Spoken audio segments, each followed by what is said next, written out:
내란 수계 윤석열의 무기징역이 선고된 것은 사법정의의 명백한 후퇴입니다. 12.3 비상계엄을 내란 행위로 인정하고 내란 우두머리에 해당하는 죄값 중 최저 형량이라도 선고했다는 것을 제외하면 결과와 내용 면에서 모두 부족했습니다. 감경 사유는 더욱 처참합니다. 윤석열에 대한 양형 참작의 사유로 첫째, 아주 치밀하게 계획을 세운 것으로 보이지 않는 점을 꼽았습니다. 직접적인 물리력이 실제 행사되지는 않았고 대부분의 계획이 실패로 돌아갔다는 점을 덧붙였습니다. 이는 사실과 다릅니다. 국회를 봉쇄하고 도끼로 문을 부수고서라도 국회의원을 끌어내라고 했고 헬기를 동원했으며 노상원 수첩에서 보듯이 수많은 사람들을 체포, 구금, 살인 계획까지 세웠습니다. 이것이 성공했다면 저도 이 세상 사람이 아니었을 것이고 이재명 대통령은 물론 김민석 총리, 박찬대, 우원식 등 많은 사람들이 죽었을 것입니다. 계엄의 요건을 만들기 위해 북한으로 무인기를 보냈습니다. 얼마나 치밀했습니까?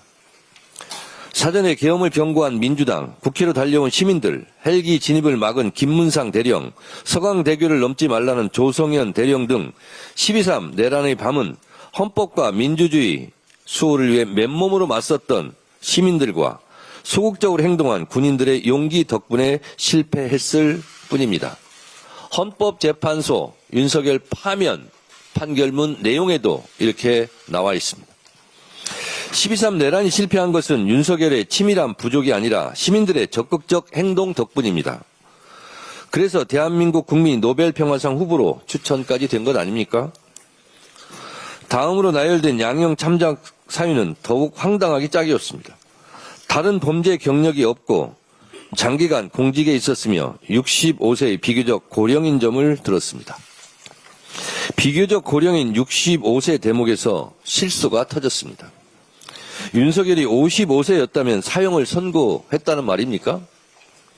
79세 고령인 한덕수 전 총리에 대한 선고에서도 내란 행위는 고령이라도 엄한 처벌을 하는 것이 타당하다며 양형의 나이를 고려하지 않았습니다. 다른 범죄 이력이 없고 공무원이라 감경했다고요? 장기간 공직에 있었다면 대한민국의 대통령이라면 더 높은 도덕적 잣대로 헌법을 수호하지 못한 죄를 물어야 하지 않겠습니까? 더욱 국법을 지켜야 하지 않겠습니까? 이런 이유로 가중처벌해야 되는 것입니까? 다른 범죄 경력이 없다. 초범이라는데 내란에 재범이 있을 수 있습니까? 참으로 황당합니다. 내란을 직접 계획했고 민주주의 헌정질서, 국가 경제와 대외 신인도에 심각한 타격을 입혔으며 선량한 시민들을 고통에 빠뜨리는 등 막대한 사회적 비용을 초래한 점, 재판 과정에서 특별한 사유 없이 출석을 거부하며 일말의 반성조차 보이지 않은 점, 이런 것들은 어째서 양형에 참작하지 않았습니까? 어제 윤석열이 무기징역을 선고받았던 그 법정은 30년 전 전두환이 사형을 선고받았던 바로 그 법정입니다. 전두환은 대통령 신분이 아니었을 때 아래로부터의 내란을 일으켰고 윤석열은 대통령 신분으로 위로부터의 내란, 즉 친위 쿠데타를 일으켰습니다. 한덕수 재판을 맡았던 이진관 부장판사도 판결문을 통해 밝혔듯이 12.3 내란은 위로부터의 내란에 해당하며 그 위험성의 정도가 아래로부터의 내란과는 비교할 수 없을 정도로 크다고 했습니다. 전두환보다 더 악성인 내란이기에 전두환보다 더 엄한 벌을 내려야 했습니다. 전두환도 1심에서 사형을 선고받았는데 윤석열에게 무기징역이 선고된 것은 사법정의 역사적 후퇴에 다름 아닙니다. 판결은 지기현 부장이 했지만 지기현 판사는 역사 법정에서 결코 자유롭지 못할 것입니다. 오늘의 죄를 벌하지 않는 것은 내일의 범죄에 용기를 주는 일이라고 했습니다. 내란 청산의 핵심은 국민들이 납득할 수 있는 확실한 단죄입니다. 내란의 티끌까지도 철저히 법정에 세워야 합니다. 조이대 사법부를 이대로 둘 수 없습니다. 2차 종합특검과 내란 전담 재판부에서는 1심에서 미진했던 법리적 판단을 적극 보완해야 할 것입니다. 특히 지기현 재판부는 필기 형태나 내용들이 조악하다며 노상원 수첩을 중요한 증거로 여기지 않았습니다. 이 부분은 종합특검에서 집중적인 수사와 진실규명이 필요합니다. 살인범이 살인을 기억할 때 연필로 살인 대상을 이름에 쓰면 그것은 죄가 안 되는 겁니까? 오히려 생각나는 대로 필기 연필로 막 볼펜으로 막 적은 것이 더 중요한 범죄의 증거 아니겠습니까? 지기현 판사 정말 세상 물정 모르고 국민의 정서도 모르는 철딱선이 없는 그런 판결을 한 것입니다. 더불어민주당은 내란 전단부를 통해 국민과 역사의 눈높이에 맞는 진정한 단죄가 이루어질 수 있도록 혼신의 힘을 다하겠습니다. 사법부가 제2의 전두환, 제2의 윤석열이라는 반역의 불씨를 계속 남기는 일이 없도록 사법개혁안, 대법관 증원, 법외국지 신설, 재판소원제 도입 등 사법개혁을 확실하게 완수하겠습니다. 내란범에게는 사면을 제한하는 사면금지법도 신속하게 통과시키겠습니다. 망국적 부동산 공화국을 반드시 극복하겠습니다. 집은 삶의 기반입니다. 그러나 안식처가 되어야 할 우리들의 집이 그동안 투기, 투자 세력에 의해 왜곡되고 변질되었습니다. 실소유자의 주거 불안뿐 아니라 저출생, 수도권 일극체제 등 심각한 사회 문제의 주범이 되고 말았습니다.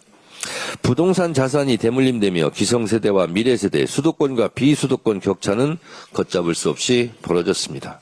내 집 마련이라는 소박한 꿈을 접어야 하는 국민들의 어려움을 더 이상 방치할 수 없기에 이재명 대통령이 연일 나서고 있습니다. 부동산과의 전쟁에서 반드시 승리할 것입니다. 투기를 위한 다주택자를 향한 이재명 대통령의 메시지는 모두가 잘 사는 대한민국을 위한 것입니다. 자금력 있는 다주택자가 시장을 주도하는 지금의 비정상적인 상황에서 양도소득세 중과를 제기하는 것은 응당한 조치입니다. 부당한 특혜를 중단하여 투기 수요를 줄이고 실소유자를 위한 매물 확보가 절실합니다. 우리는 지금 망국적 부동산 문제 해결, 국민의 보편적 주거권 확보를 위해 결단해야 합니다. 이재명 대통령은 사회 악은 다주택자들이 아니라 다주택이 돈이 되게 만드는 정치인에게 있다고 했습니다. 정확한 지적입니다. 정치인의 한 사람으로 저 역시 오늘의 아픈 현실의 책임을 통감합니다. 집은 투기 대상이 돼서도 안 되며 부동산 투기를 이용하는 정치인에게 표가 돼서도 안 됩니다. 말이 아닌 행동으로 책임을 다하겠습니다. 부동산 감독원을 신속히 처리하고 충분한 주택 공급으로 서민 주거 안정에 앞장서겠습니다. 이재명 정부의 부동산 정책을 든든히 뒷받침하여 부동산 공화국 극복이라는 과제를 반드시 완수하겠습니다. 국민의힘 장동혁 대표에게 요청합니다. 세간의 언론 보도에 집이 6채란 말이 나옵니다. 사실인지 아닌지 본인이 잘 알 것입니다. 최근에는 부모님까지 들먹이면서 울먹였다는 보도를 제가 보았는데 울지 마세요. 그리고 부동산 청산하시기 바랍니다. 지금 다주택자 문제로 지금 이재명 대통령께서 연일 애쓰고 있는데 6채라는 것이 억울할 수 있겠으나 본인도 억울하겠죠. 그런데 좀 억울함을 이번에 해소하시기 바랍니다. 부동산 정책에 협조해 주시기 바랍니다. 국민의힘도 투기 세력에 대한 옹호를 멈추고 공당으로서 책임을 다해야 합니다. 가짜뉴스로 국민을 갈라치고 시장 심리를 자극하는 행태는 국민의 불안만 키울 뿐입니다. 아무런 대안도 없이 반대 입장만 늘어놓을 때가 아닙니다.